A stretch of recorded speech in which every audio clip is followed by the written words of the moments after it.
Décryptage d'un secteur d'activité à travers l'expérience de terrain, à travers l'analyse d'un chef d'entreprise. Aujourd'hui, on va parler de la communication optique, une technologie qui permet de transférer de l'information, de grosses quantités d'informations grâce à un faisceau laser. On va en parler avec Jean-François Morizur. Bonjour. Bonjour. Co-fondateur et PDG de Kylabs, entreprise de Deep Tech, fondée en 2013.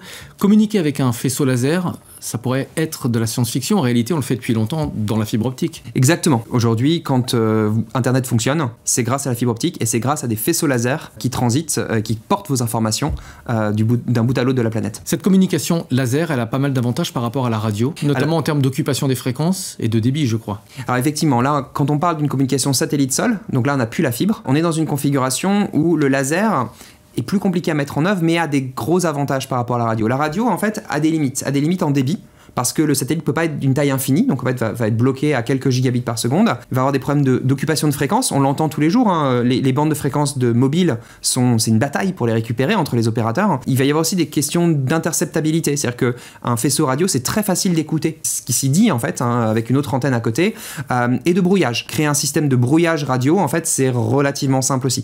Et ça, c'est des choses qui n'ont pas lieu dans les lasers. Donc votre technologie de communication avec un faisceau laser, elle est surtout utile, vous l'avez dit, pour les satellites. Ça fonctionne comment? C'est un faisceau entre la Terre et le satellite? Alors essentiellement, les cas où on a besoin, c'est de rapatrier des données des satellites vers le sol. Donc c'est un faisceau qui part du satellite et qui va vers le sol. Effectivement, c'est un petit faisceau laser relativement peu puissant, parce que le satellite a relativement peu de puissance, et qui arrive qu'on capte. Et en fait, chaque particule de lumière, chaque photon est précieux, et il faut traiter en fait ce flux lumineux pour en extraire en fait l'information. Quelles sont les contraintes? Il faut être toujours en visuel, j'imagine. Il faut que le satellite se voie à la station sol, effectivement, sinon le faisceau laser ne passera pas. Mais c'est la même chose que la radio. La radio aussi, vous avez besoin que l'antenne radio suive le satellite. Aujourd'hui, quand vous avez des antennes radio sur les toits, elles sont toujours dans la même direction parce qu'elles pointent à un satellite géostationnaire qui ne bouge pas par rapport à la Terre. Quand on a des satellites géostationnaires optique, c'est la même chose. On pointe à un endroit qui ne bouge pas.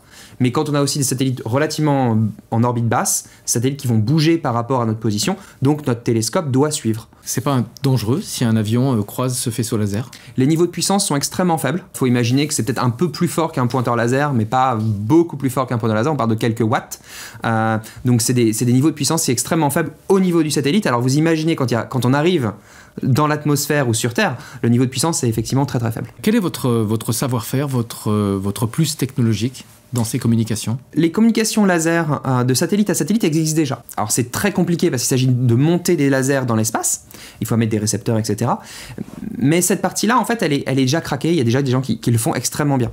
La difficulté, en fait, c'est quand on passe au travers de l'atmosphère. Parce que l'atmosphère, bon, il y a des aspects météo, des nuages, etc. Bon, ça, on peut toujours se débrouiller pour des endroits où il n'y a pas de nuages, ou le faire à un moment où il n'y a pas de nuages. Mais il y a un problème de la turbulence atmosphérique. C'est ce que vous voyez avec vos yeux quand vous regardez une étoile.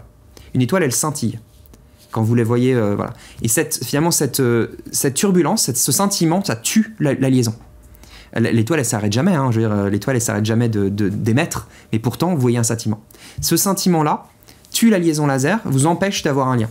Et nous, c'est ça qu'on traite. On va récupérer le faisceau laser qui est complètement déformé, on va le reformer et récupérer, en extraire finalement les données qui ont été envoyées. Quelles sont les perspectives, quelles sont les utilisations possibles de ces satellites équipés d'une connexion très haut débit? Alors, au départ, il y a un certain nombre de cas d'usage qui sont très orientés optiques. Donc évidemment, c'est des cas d'usage assez souverains, c'est-à-dire distribuer de la clé, distribuer des clés optiques. Par exemple, je suis capable d'envoyer un faisceau d'informations dans une zone très petite. Donc envoyer, par exemple, livrer une clé pour encrypter un fichier à une ambassade ou à une usine ou à une base militaire quelque part. Je peux aussi utiliser mon satellite comme pigeon voyageur. J'envoie des données que je fais redescendre à un autre endroit. Là, on a se regroupé dans un consortium avec plein d'autres PME pour proposer un certain nombre de cas d'usage de ce type. Et ça, c'est finalement des situations où le côté laser va être très important. Après, quand on monte un peu en débit, en fait, ça devient un substitut ou un complément à la radio. La radio va plafonner à 10 gigabits par seconde, 13 gigabits par seconde si vous avez des antennes très larges, vous avez des grands satellites, etc. Mais vous n'irez pas bien au-delà. Il n'y a pas de blocage, il n'y a pas de même type de blocage pour des lasers, et du 100 gigabits par seconde sur un laser n'est pas impossible, 100 gigabits ou plus. Et ça veut dire que ça ouvre la porte à des réseaux télécoms dans l'espace. Alors on est d'accord, avec de tels débits, vous vous adressez aux clients professionnels, c'est du B2B. Un réseau à 100 gigabits par seconde, de toute manière, ce sera quelque chose qui sera partagé Voilà, donc de toute manière, on n'aura probablement pas un réseau 100 gigas pour un individu. Mais oui, le plus souvent, les points d'accès, il faut imaginer ça en B2B au départ. Aujourd'hui, c'est vraiment plutôt de l'institutionnel, c'est du gouvernement qui va commencer à se poser ce genre de questions. Ensuite, c'est quelque chose qui peut être effectivement répandu par des opérateurs de satellites pour du point d'accès professionnel.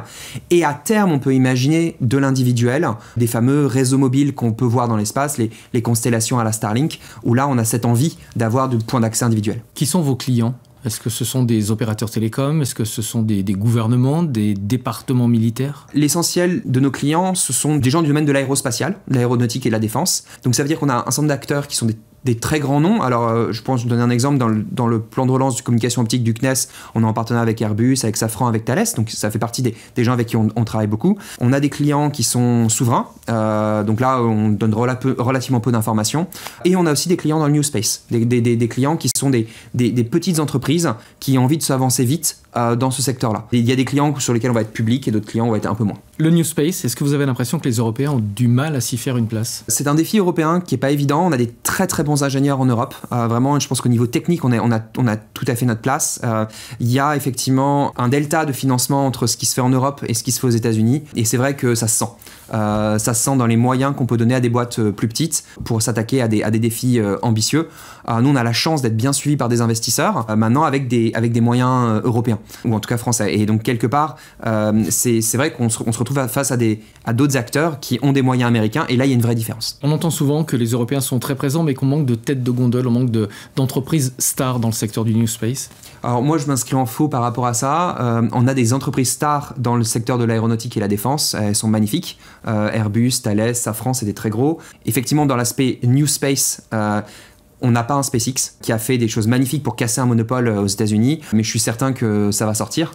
On va avoir les nôtres. Il ne manque qu'un peu de temps et voilà, un peu d'effort. Merci beaucoup pour votre analyse et toutes ces explications. Jean-François Morizur, cofondateur et PDG de Kylabs. Merci beaucoup. À bientôt pour un nouveau décryptage.